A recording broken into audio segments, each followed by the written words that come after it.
6 weeks after the launch of Gemini 9, a simultaneous countdown of 2 spacecraft was underway on July 18, 1966 at Cape Kennedy. The final countdown of the Atlas Agena and Gemini 10 takes approximately 11 hours of integrated operations. It involves such major areas as the crew, space vehicles, control centers, tracking network, and recovery support. And on this launch day, the count was the smoothest experienced in the Gemini program. There were no holds. At 39 minutes and 46 seconds after 3 p.m. Eastern Standard Time, the Atlas Agena lifted off. The primary propulsion system of the Agena inserted the target vehicle into an orbit with a 162 nautical mile apogee. Perigee was 157 nautical miles, an orbit very close to the planned values.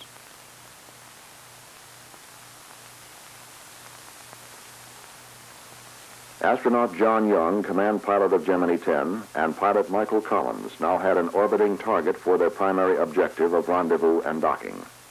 The Gemini launch vehicle had a 35-second launch window. It must launch within 35 seconds of the planned time today in order to meet the mission, or be scrubbed. At the very start of that launch window, at 5:20 and 27 seconds in the afternoon, right on the nose, Gemini 10 lifted from launch pad 19. From the start, it looked like a good launch. Doctors at the aeromedical consoles noted that the heartbeat of this crew was the lowest of any mission. Both rates went slightly over 100 beats a minute at their peak during launch.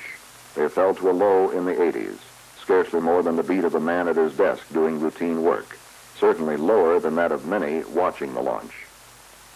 Gemini 10 was inserted into an orbit of 145 by 87 nautical miles. We had our second good orbit. As Gemini 10 began its first revolution over the Bermuda tracking station, it had 2 target vehicles ahead of it and 3 days of work. In addition to Agena 10, Agena 8, which had been launched 4 months earlier, was in an orbit of 217 by 215 nautical miles. Lights were burning in the mission control room at the Manned Spacecraft Center as Command Pilot Young began his maneuvers for rendezvous. Rendezvous was scheduled to occur on the 4th revolution over the South Atlantic, when the crew would be between tracking stations. Spacecraft communicator Gordon Cooper raised Gemini 10 over Madagascar. "Gemini 10, what is your status? Are you there yet?" "We're there," replied Command Pilot Young. After a while, astronaut Cooper put the next question. "What is your range now?" "Our range is about 40 feet. Neither command pilot nor his pilot had much to say on this occasion, nor would they grow more expansive later in the flight. You asked the questions, they replied, and went on flying the mission. This flight film was shot at 6 frames per second and projected at 24 frames. Because of the position of the camera in the spacecraft, the screen image is inverted.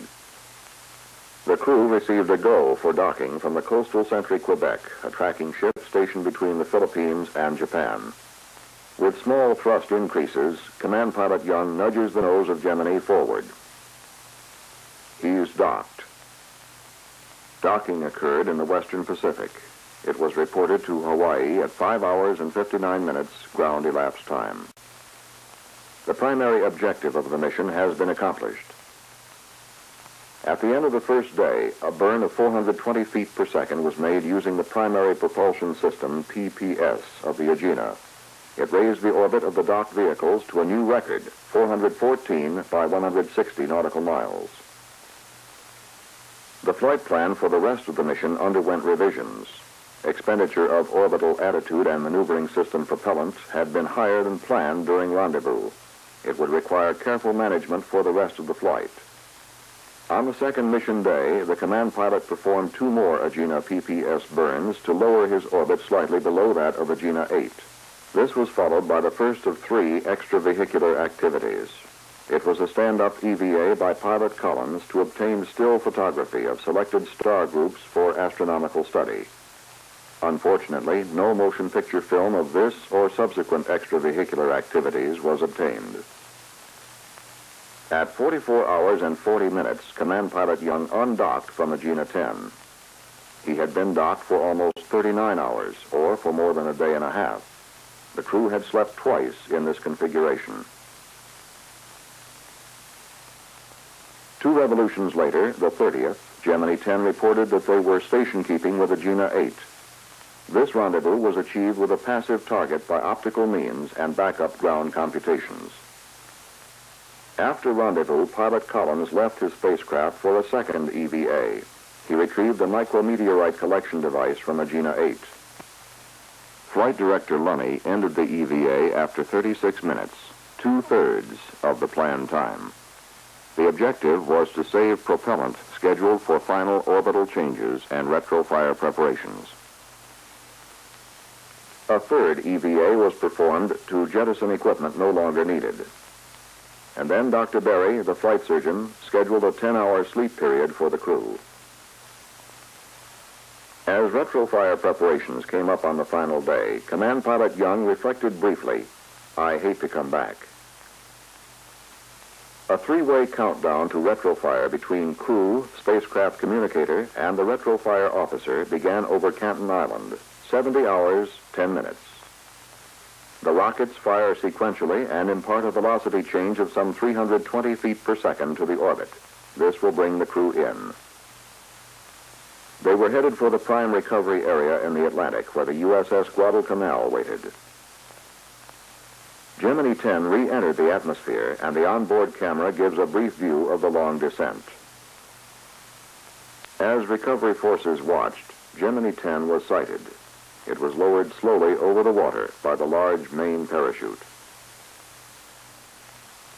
Rescue helicopters hovered about, and the crew of the Guadalcanal was ready for recovery.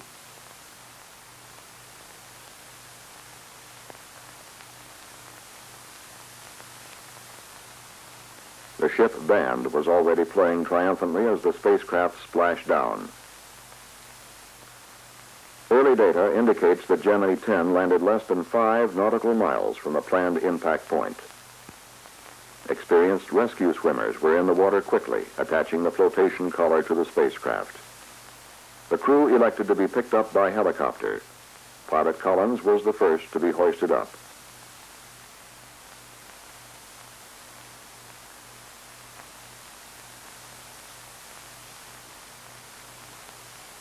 Welcomed aboard the Guadalcanal in traditional fashion, astronauts Young and Collins had concluded a flight of 3 work-filled days. Gemini 10 accomplished its primary objective, rendezvous and docking. In addition, 8 out of 9 secondary objectives were fully or partially completed. Among the firsts logged in the records of spaceflight were the first dual rendezvous. This was achieved with both an active and a passive target. The first use of a target vehicle for maneuvering thrust.